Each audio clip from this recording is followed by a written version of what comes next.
अनुभवी आंखें सच दिखाते हैं, छुपाते नहीं। नमस्कार दोस्तों, आप देख रहे हैं अनुभवी आंखें न्यूज और मैं हूं आपके साथ संतोष गुप्ता। आइए देखते हैं दिल्ली की ये खास बड़ी खबर। जंतर मंतर पर देश को मेडल दिलाने वाले पहलवानों का धरना प्रदर्शन लगातार जारी है। आपको बता दें कि आज से कुछ महीने पहले भी धरना प्रदर्शन किया गया था। तब खेल मंत्री ने बाकायदा इसमें हस्तक्षेप कर कमेटी बनाई थी, लेकिन कुछ सही मायने में संतुष्टि न मिलने के कारण एक बार फिर से सभी बैठ गए हैं धरना प्रदर्शन पर और ब्रजभूषण यानी खेल के अध्यक्ष को तत्काल हटाने की मांग भी कर रहे हैं, उनके खिलाफ केस की भी।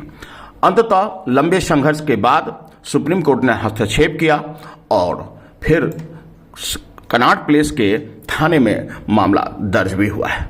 जंतर मंतर पर पिछले कुछ दिनों से विनेश फोगाट, साक्षी मलिक सहित कई पहलवानों का धरना जारी है। कुश्ती महासंघ के अध्यक्ष ब्रजभूषण सिंह पर सेक्सुअल हैरेसमेंट का आरोप है। सरकार पर अपने वादे से मुकरने का भी आरोप लगा है। जनवरी में जब ये धरने पर बैठे थे तो सरकार ने खेल मंत्रालय के एक ओवरसाइट कमेटी बना दी थी। IOA यानी इंडियन ओलंपिक एसोसिएशन ने भी एक कमेटी जांच के लिए बनाई है। दोनों कमेटी की रिपोर्ट आ गई है। खिलाड़ी उसे सार्वजनिक करने की मांग भी कर रहे हैं। पहलवानों ने ब्रजभूषण सिंह पर जो आरोप लगे हैं उनके सूची आज जंतर मंतर पर भी टांग दी। वह 38 मामलों में आरोपित है। आपको बता दें कि कहना गलत नहीं होगा कि पहलवानों को उनके हाल पर छोड़ दिया गया है। सरकार उपेक्षित क्यों कर रही है? आखिर ये बेटियां देश के लिए खेली है, पदक लाई है, देश का मान बढ़ाई है, तो अपने मान को कुचलने का काम यह क्यों करेगी? इनके ऊपर शोषण का आरोप लगा है, यौन शोषण का आरोप लगा है, गंभीर मामला है। नाबालिगों ने भी आरोप लगाए हैं और पॉक्सो एक्ट के तहत भी मामला दर्ज हुआ है। तो ऐसे में उचित जांच तत्काल आरंभ होनी चाहिए और FIR दर्ज के बाद एक निष्पक्ष जांच के साथ ही इनको न्याय तो मिलनी ही चाहिए। सरकार की तरफ से solicitor general Tushar Mehta court में है। जंतर मंतर पर जो पहलवान बैठे हैं उनसे मिलने SAI यानी स्पोर्ट्स अथॉरिटी ऑफ इंडिया के डिप्टी DG शिव कुमार कोलकाता से मिलने दूसरे दिन गए थे। पहलवानों से मिले। उन्होंने कहा भी पहलवानों ने जांच मांगी थी और उनकी भावनाओं का ख्याल रखते हुए दो कमेटियां बनी। इसमें योगेश्वर दत्त, मैरी कॉम से लेकर आपकी प्रतिनिधि बबीता फोगाट तक शामिल थी। ऐसे 12 लोग थे कमेटी में। अब अगर उन पर ही पहलवानों को भरोसा नहीं है तो फिर जांच कैसे करवाई जाए? दुखदायी लम्हा है हम सब के लिए, पूरे के पूरे देश के लिए, खासकर कुश्ती जगत के लिए बहुत बड़ा पीड़ादायक क्षण है कि आज जो लोग, जिन हमारे भाई बहनों ने पूरी दुनिया में हमारा परचम लहराया हो, पूरी दुनिया में तिरंगे को आसमान से भी ऊंचा किया हो, पूरी दुनिया में हिंदुस्तान के नाम की धाक जमाई हो, आज उनको इन सड़कों पे सोना पड़ रहा है, इन सड़कों पे बैठना पड़ रहा है और अपनी आवाज को सरकार तक सुनाने के लिए इन सड़कों पे खाने को मजबूर है, प्रैक्टिस करने को मजबूर है। ब्रजभूषण जैसा दागदार व्यक्ति, एक ऐसा व्यक्ति जिसके ऊपर अनेकों दाग है, वो व्यक्ति अपनी पहलवानों को सही मुद्दे की बजाय गलत बातों में भटकाने का काम कर रहा है।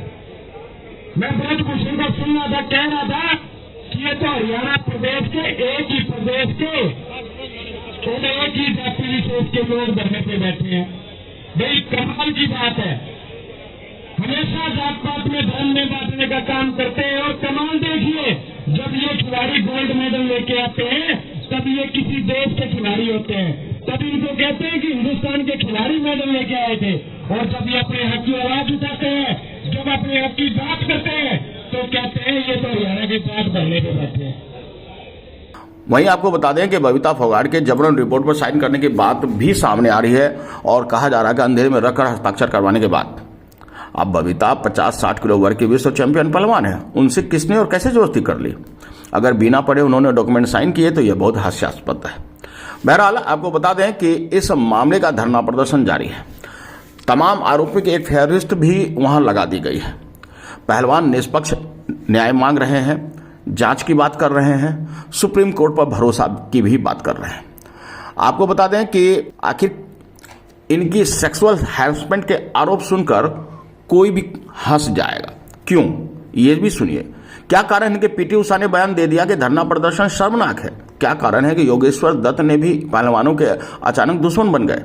कारण है पीटी उषा को आईओए, जी हाँ, जांच कमेटी वालों ने बताया होगा कि आरोप लगाए जा रहे हैं, उसके पीछे तथ्य नहीं है, निराधार है। 12 लड़कियां पेश हुई थी, शायद उससे भी कुछ ज्यादा।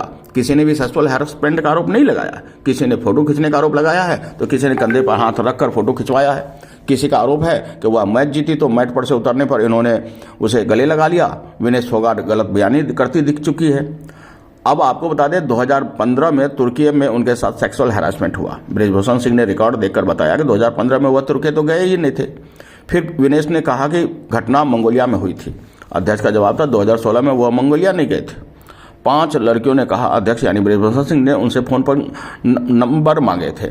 हालांकि उन्होंने यह भी कहा कि उनके पास बृजभूषण सिंह का कभी फोन नहीं आया। बहरहाल आखिर ये बृजभूषण सिंह कौन है? आपको बता दें 1999 से अब तक राजनीति में बड़ी पकड़ रखते हैं। 1999 से अब तक लगातार चुनाव जीतकर सांसद भी बनते आ रहे हैं। शैक्षणिक कई संस्थानों में इनका योगदान है, आय के साधन है। बेटा इनका खुद उत्तर प्रदेश विधानसभा में विधायक भी हैं। यानी एक बड़ी शख्सियत है बृजभूषण सिंह।